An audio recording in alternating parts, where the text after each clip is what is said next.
welcome back to the Starfarers of Catan. Green is me, and I'm up first, so let's roll for resources. And I roll a 4.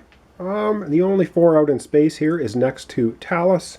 He gets 1 fuel. And the other 4 is over here, next to a food planet, and that is going to mean Crag gets a food. And notice I got nothing again. However, I do have less than 9 victory points, so I do get 1 bonus resource. Ooh, okay, that's good for me. And now I need to take a look at what I have and decide what I want to do. And I think I have a cunning plan. I have a cunning plan. So I'm going to take the 3 ores and I'm going to cash them in for 1 trade good. So now I have a total of 3 trade goods. So this may or may not work for me. All right, and so it's time to shake my ship and see what happens. And I get no encounter. I get a red ball and a blue ball, which is a 3, and 1 is 4. And I have 2 boosters. I can move ships a total of 6. I only have 1 trade ship, so let's zoom in on it and move 6 spaces. All right, so I have a trade ship. I can move 6 spaces. Now you can move through these. You just can't end your turn there unless you're able to build a trade station there. So I'm going to go 1, 2, 3, and I am going to build a trade center right there. That's going to allow me to take this token, which is another 2 victory points. So I'm going from 8 victory points up to 10, and now I get to pick one of these cards, and my cunning plan was to take this card, and I think I just pulled off the win, to take this card here, and it basically means fame for sale. During your turn you may purchase fame rings as long as you have less than 6 fame rings. Each fame ring costs 1 trade good.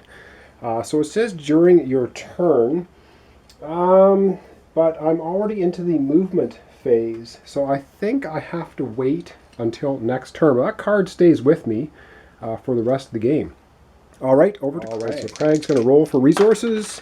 He rolls a 6, and the only 6s are down here. So that gives me and Talos 1 food each. So good for me, good for Talos, not good for Crag. And the other 6 down here is a fuel planet next to Crag, so he gets 1 fuel. And that is going to be that. Now, actually, Talos got a fuel last turn, and I forgot his ability. When he gets any fuel, he gets a bonus fuel. So I'm just going to do that now. I forgot about that special card he had. So there you go. He gets an extra fuel. All right, Crag has less than 9 victory points. He gets a bonus card.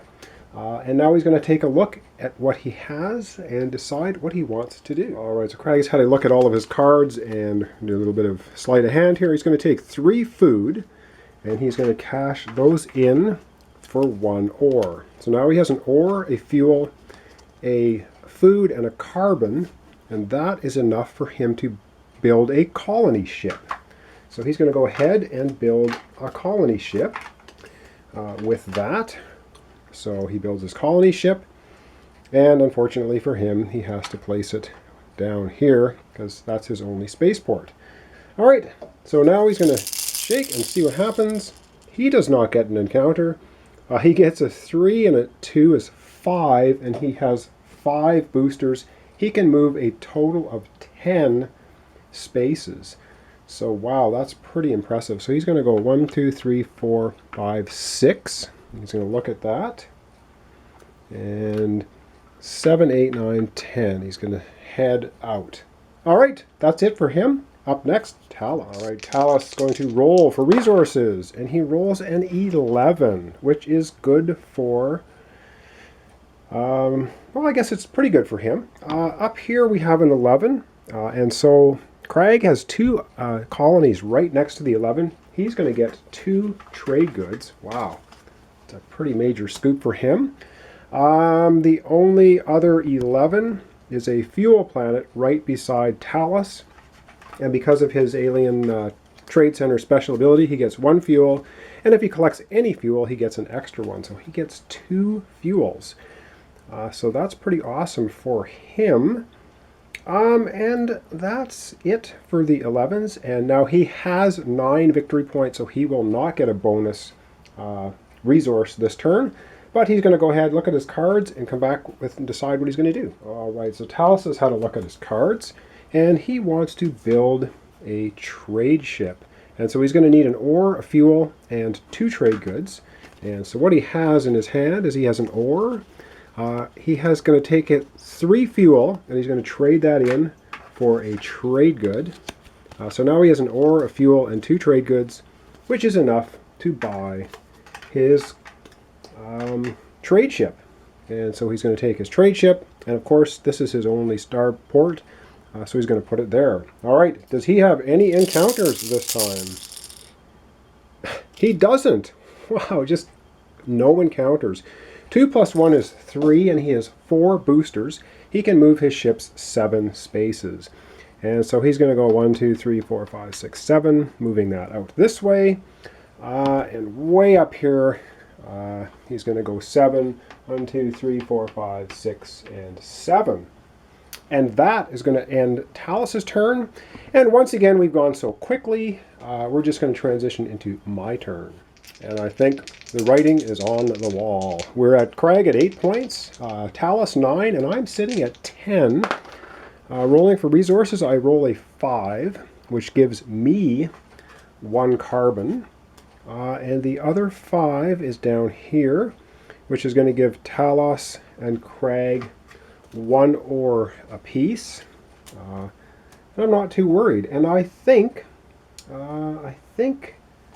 this is all good. So now we're into the buying phase. I don't get the bonus resource because I have 10 victory points. I don't have less than 9. But I do have something I'm going to do, which is pretty awesome, is I have this card, and it is Fame for Sale. During your turn, you may purchase fame rings as long as you have less than 6 fame rings. Each fame ring costs 1 trade goods card. Well, it just so happens that I have 3 trade good cards, which allows me, I think I can purchase fame rings. Yes, I can purchase multiple rings. So I'm going to buy 3 fame rings. My ship has 1 fame ring. And remember, every multiple of 2 is 1 point, so that's going to give me 1 victory point, and another 2 gives me 2 victory points. And adding 2 victory points, let's take a look at the victory point track and see where we are. All right, so adding 2 victory points, I have 10, 11, and 12 victory points. And as I mentioned earlier, I was going to play the game to 12 points. And it looks like I have immediately got the 12 points, which means Talus and Craig don't even get another turn, and I win. All right, yes, and of course the normal game would go to 15 points, so this would continue. We would continue colonizing, getting trade centers, maybe trying to steal trade centers from each other, and so on. So the game would go on for a while longer yet. Anyway, thanks for watching. Thanks for subscribing. That was showing you the Starfarers of Catan. Not quite a full game, but a full game would probably be another 5 or 6 turns. And I think you get the gist of the game by playing to 12 points. So there you have it. All right, well, thanks so much for watching. Join me in a week or so, and I will be coming up with another board or card game complete playthrough. All right, thanks for watching, and join me on my next series.